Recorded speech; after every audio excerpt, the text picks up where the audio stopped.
E aí, nação atleticana, tudo bem com vocês? Bom, hoje a gente está aqui para conversar um pouquinho, né, bater um papo sobre o time principal do Atlético e sobre o time sub-23 do Atlético. Lembrando que o título do vídeo é Time Principal Sub-23, mas para deixar claro que, na minha visão, é tudo uma coisa só, né? São um projeto, um só objetivo e em duas fases, né? O time principal lá na Espanha e o time sub-23 aqui no Brasil. Bom, do time da Espanha que eu tenho para falar aqui para vocês é o seguinte: em 7 jogos que nós tivemos até agora, 3 pela Cassino Marbella Cup, 3 pela Marbella Cup e um amistoso que nós tivemos hoje contra o Dinamo de Kiev, em 7 jogos, nós tomamos 8 gols e fizemos 7, né? Então isso aí é uma análise, isso é um fato, uma análise estatística para vocês. Do único time grande, né, vamos dizer assim, dessas competições, desses jogos que nós disputamos, nós não tomamos gol somente do Lokomotiv Moscou, né, que foi 0-0 a partida. Então, só para mim dar uma relembrada, assim, meio por cima também, eu assisti, não assisti integralmente todos os jogos, mas pelo menos um tempo de cada eu assisti. Então a gente iniciou jogando contra o Benfica de Luanda, nós tínhamos chego no sábado ou na sexta, se eu não me engano, lá na Espanha, e no dia seguinte a gente já foi jogar. Tomamos 2 gols, né? Foram 2 gols bobos que nós tomamos, aquele tipo de gol de pelada que a defesa deixou, né? Ah, você vai, o outro não vai, e a bola acaba sobrando para o atacante, para o matador definir. Então, e não fizemos, não tivemos reação naquele jogo, a equipe com certeza ainda estava fria, né? Tinha acabado de chegar lá, até aí tudo bem. Mas o Benfica de Luanda é um dos times que nós enfrentamos, tecnicamente, um dos mais fracos, né? Se não o mais fraco.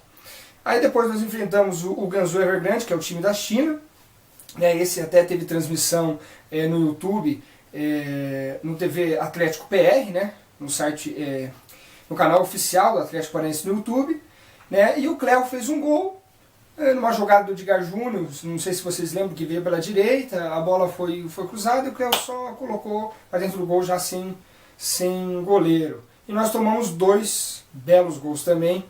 Então o time até jogou, teve oportunidades, né? O grande problema do Atlético é isso, tanto do Sub-23 quanto do time principal. O Atlético cria oportunidades, 3, 4 durante a partida e não mata, não consegue definir com precisão, às vezes escolher a melhor jogada. O Atlético inclusive cria em média umas 7, 6 jogadas boas por partida. Em média é isso, acho que menos que isso, não. Só que dentro dessas jogadas é aquela história, às vezes o último passe não é bem executado, né? Às vezes não está na hora de enfiar e enfia a bola. Então são esses detalhezinhos, né, de precisão, de inteligência, né, de qualidade técnica que o Atlético peca. Aí depois o Atlético jogou contra a equipe do Samsung, né, Samsung Blue Stars lá, o Claudinei falando, tudo mais, beleza, né, que diz que a equipe é forte, tudo, beleza, respeito. Né, 1-1, o Badi fez um gol de voleio, né, numa jogada também que veio pela direita, se eu não me engano também foi o Edgar Júnior que cruzou, e o Badia aproveitou uma bola, né, que já foi desviada da zaga, ele pegou ali do jeito que poderia pegar, na entrada da grande área, né, dentro da área, e fez 1-1, né. Também uma partida que, aí eu concordo com o Claudinei, o Atlético criou mais, evoluiu, né, dessa partida da primeira para a segunda para a terceira, houve sim uma evolução, uma melhora na equipe, na vontade, na intensidade do jogo, no toque de bola. Lembrando que o Atlético, né, aí até me auxiliando do material que o meu amigo Caio Gondo, né, do blog do torcedor, até lá no Globoesporte.com, o blog do torcedor oficial do Clube Atlético Paranaense, o Caio Gondo sempre traz belas análises táticas, né? E o Atlético tem jogado no que a gente chama de 4-2-3-1, né? Na verdade, na prancheta é um 4-3-3, mas dentro da partida se exemplifica como um 4-2-3-1. O que acontece? Os 2 atacantes abertos, que na verdade, na teoria seriam atacantes abertos, né? Eles, na marcação, na recomposição defensiva, eles vêm marcando a área, né?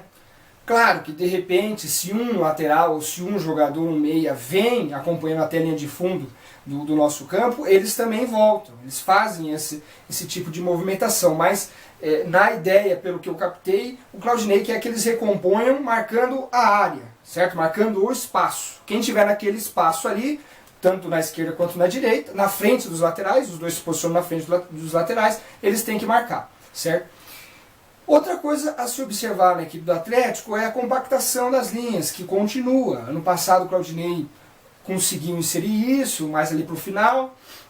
Nesse ano a mesma proposta, né? O Atlético, porque há uma diferença, né? De você jogar espaçado, com as linhas largas e aberto, né? Com seus jogadores bem abertos lá, e a outra diferença, tanto na recomposição defensiva quanto aí saindo para o contra-ataque, você jogar com essas linhas compactas faz uma enorme diferença, porque você acaba dando menos espaço para o teu adversário tocar a bola, né, no teu ataque, no caso na tua defesa, né?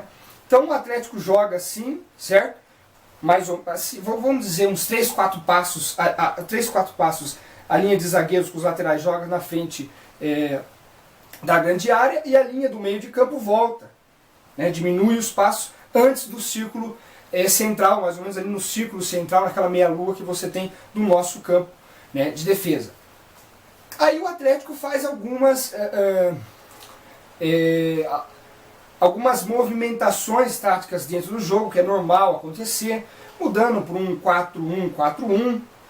Explico, 4 defensivo, 1 mais 4, outra linha, né? Esse 1 sobra ali no meio, que no caso seria o David ou o Paulinho Dias, e um lá na frente, que seria o Cléo. Ou até mesmo um 4-4-1-1, né? Que daí o David e o Paulinho Dias vêm nessa linha de meio formando, né, os 4 aqui, o Badi fica no meio e o Cléo fica no meio mais à frente, né? Então numa saída de bola você vai buscar quem? O Badi, e o Badi vai buscar o Cléo.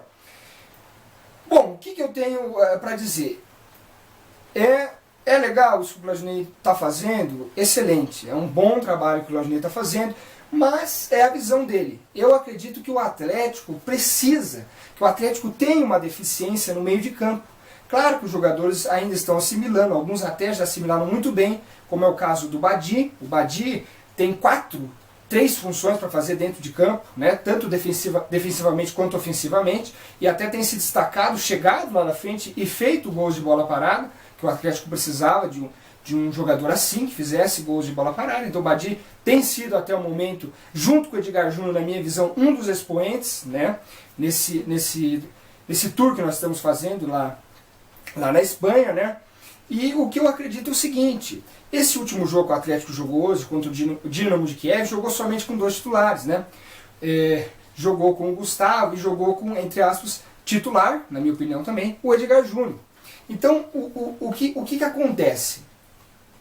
Eu acredito que se o Atlético tivesse Bruno Mota, que para mim é um excelente meia, inclusive deu o passe hoje para o Edgar Júnior fazer o gol, né? Eu acredito que se nós tivéssemos o Bruno Mota e o Badi no meio, a gente daria uma sustentação melhor, daria um equilíbrio melhor na equipe. Não que eu estou dizendo que a equipe está desequilibrada, mas é óbvio que o De La Torre, o Edgar Júnior, o Douglas Coutinho vão ter uma dificuldade na recomposição, como o Marcos Guilherme também vai ter.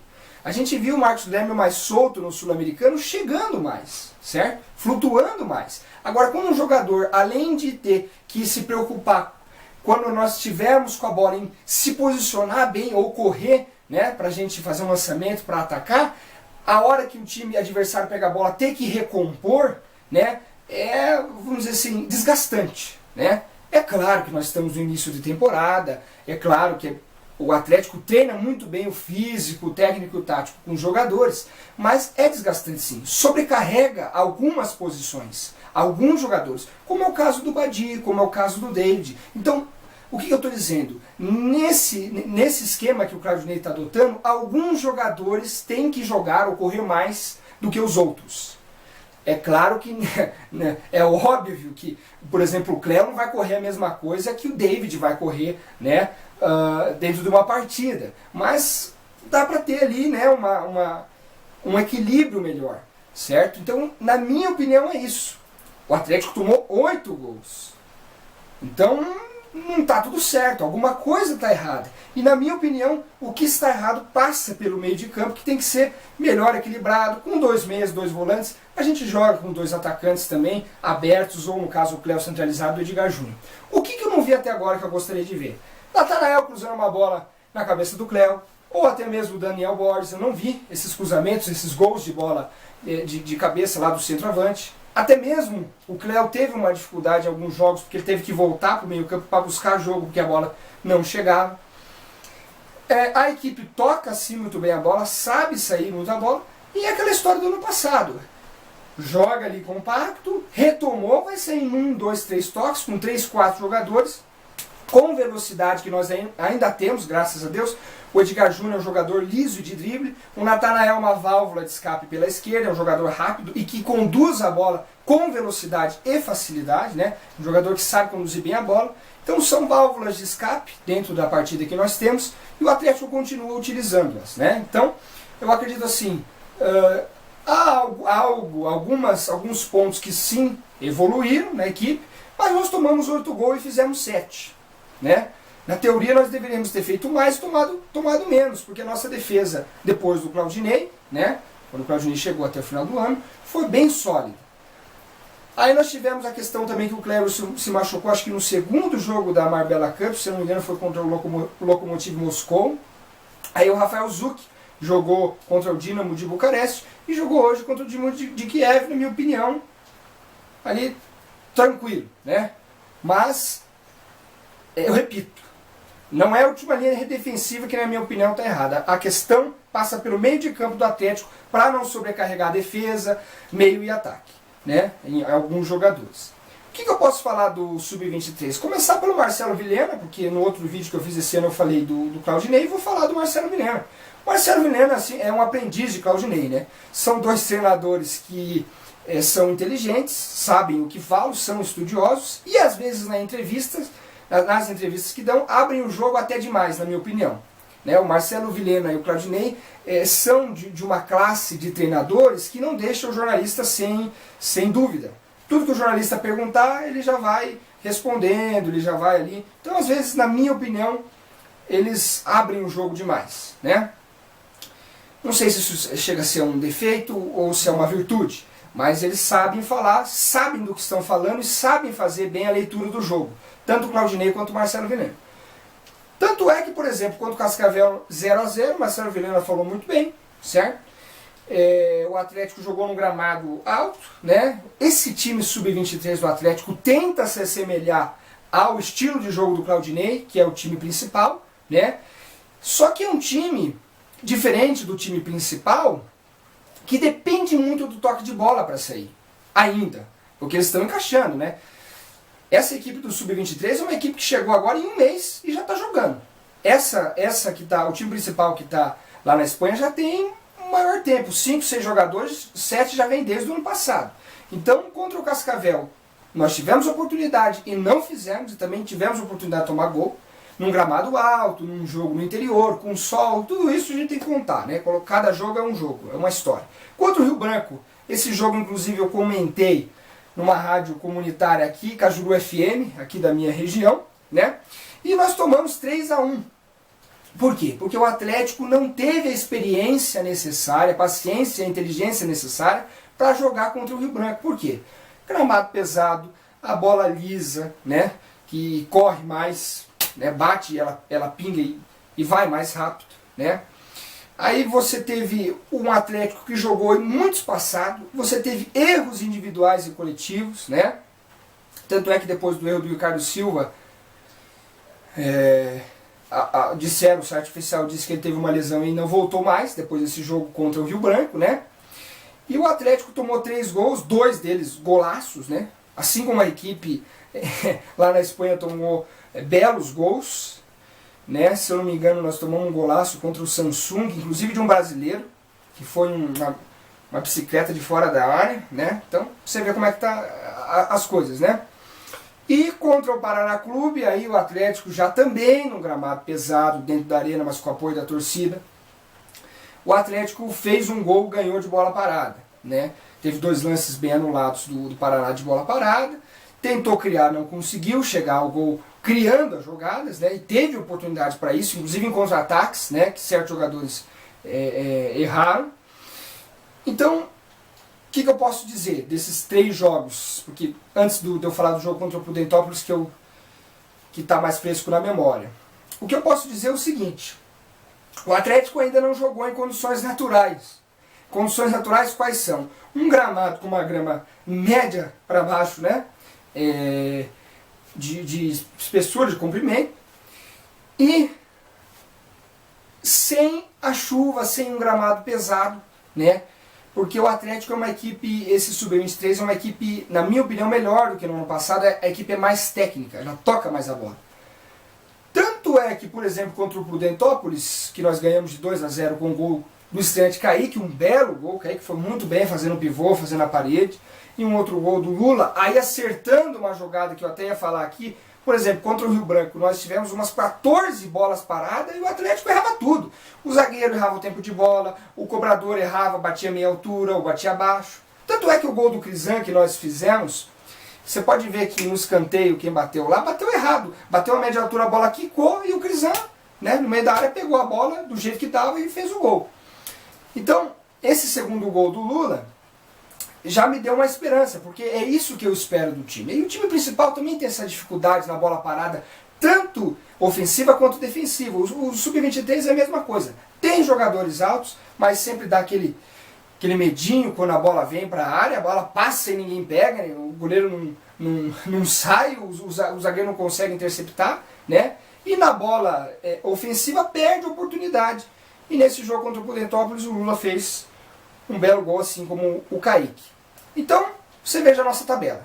Jogamos contra o Cascavel fora e Rio Branco fora, 2 rodadas seguidas, aí 2 jogos em casa. Pegamos o Paraná, que na minha opinião não é clássico, mas é um time da capital, né? Tem uma questão histórica ainda.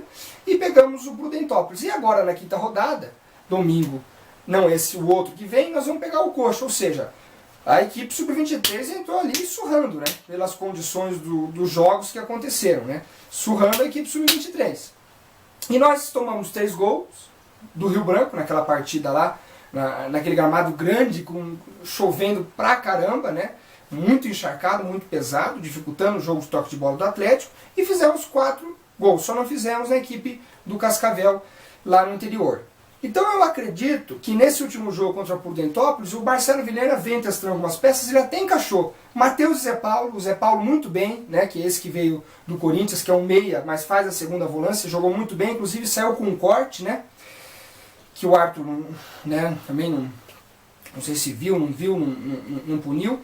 E o que acontece é o seguinte: essa equipe que jogou com o Prudentópolis, né, com o Mário Sérgio, o Lula e o Marcão, já que o Ricardo Silva saiu, o Lula e o Marcão, na minha opinião, encaixaram bem. Eu estou gostando dessa equipe. O Macanhã, que substituiu o Alexandre Cajuru, foi bem também. Aí o Sid Clay, na minha opinião, é um dos jogadores que já está com a vaga garantida na equipe principal, né? Inclusive já era da equipe principal no passado, tá no Sub-23 para ganhar uma maior bagagem e passar a experiência. Aí você tem o Matheus, que é um volante alto, tem um bom toque de bola.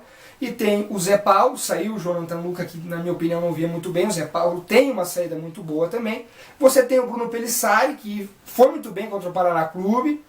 Contra o Prudentópolis também buscou o jogo. Você tem o Gustavo, que eu estou esperando mais, até agora não vi. Ele acaba caindo pelas laterais, pelos lados, busca o jogo, mas eu não vi, né, aquilo que a gente espera do 11, né, do Gustavo Marmentini. Então ainda está devendo. Assim como o Crisan, na minha opinião, está devendo, e o Kaique foi muito bem. Então, na minha opinião, a equipe é essa, a titular que jogou contra o Prudentópolis, e nós vamos enfrentar, né, os Coxas fora esse domingo, do domingo que vem, com essa equipe aí, né? Então, eu acredito que sim, jogando num gramado do Couto Pereira é mais largo a dimensão, mas um gramado bom, com boas condições para tocar a bola, o Atlético sim pode, por que não, né, buscar a vitória contra o Coritiba. Até porque a equipe do Coritiba ainda também está se encontrando, se encaixando, já tomou 2 cocos na cabeça do Foz do Iguaçu, que tem uma parceria com a equipe do Atlético, né? Troca de jogadores e experiência. Bom, então falei bastante, mas tinha bastante para falar. Lembrando que os próximos jogos da equipe principal nós vamos enfrentar a Academia Puskás na segunda-feira.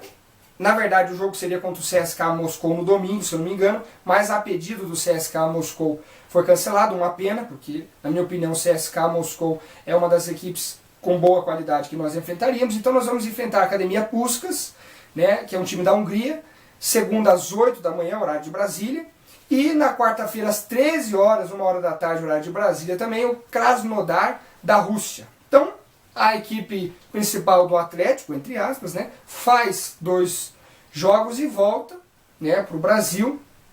E o Sub-23, depois do Atletiba continua na levada. Né? Aí, o que acontece? O que vai acontecer? Nós temos até final de março, já falei em outro vídeo, para contratar jogadores, certo? Do Brasil e de outras janelas aqui sul-americanas. Mas eu acredito que a nossa equipe vai fechar mesmo ali na primeira quinzena de abril. Porque o Claudinei vai voltar, vai observar jogos do Sub-23 junto com o Marcelo Vilhena. E essa equipe vai se fundir.